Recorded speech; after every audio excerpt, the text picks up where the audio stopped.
Hello, everyone. I appreciate the opportunity to address the Global Adaptation Index annual meeting and thank Notre Dame for inviting me to join you today in this low-carbon manner. I'm especially pleased to have the opportunity to discuss the space where climate change and data intersect, because data is emerging as a powerful force in meeting the challenge of climate change. I see data as a silent but potent ally to help us understand climate change and move us closer to climate solutions. Let me explain. It is not enough to simply say climate change is real and it is human caused. The data to back up this claim must exist, or there is no recognition of the size and urgency of the problem. And this data does exist, authoritatively brought together in the recent IPCC Fifth Assessment Report. It is not enough to simply say that climate change poses a risk to business models and economic systems. The data to back up this claim must exist, or business will not consider climate in risk management. And this data does exist in many reports, such as the Carbon Disclosure Project Global 500 report and the Climate Change Scenarios Implications for Strategic Asset Allocation, the study performed for Norway's Sovereign Wealth Fund. This data is proving valuable, and more has been requested by a group of 70 global investors managing more than $3 trillion in assets.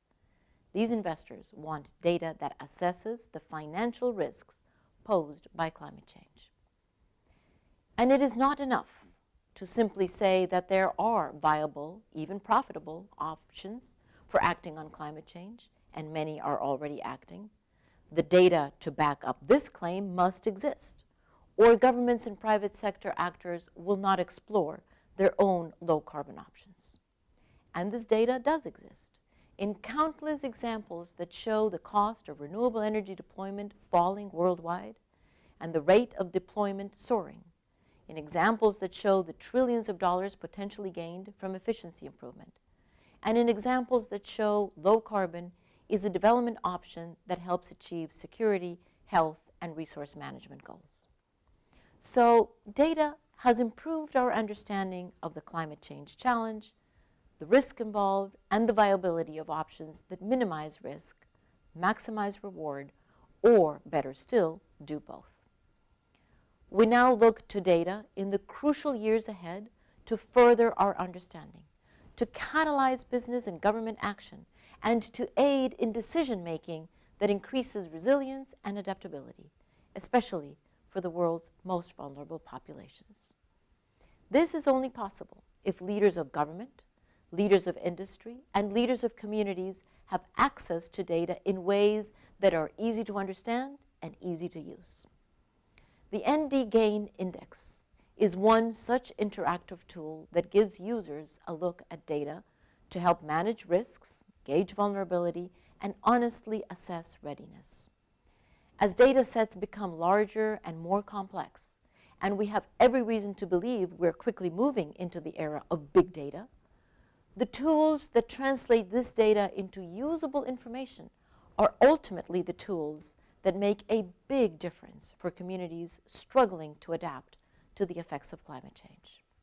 I therefore applaud the work of the Notre Dame Global Adaptation Index and encourage you to build on the progress you have made.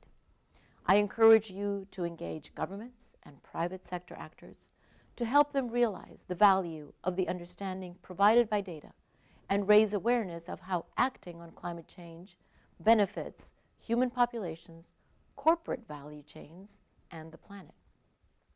This is crucial now more than ever before, as the international community moves towards a new universal climate agreement in 2015.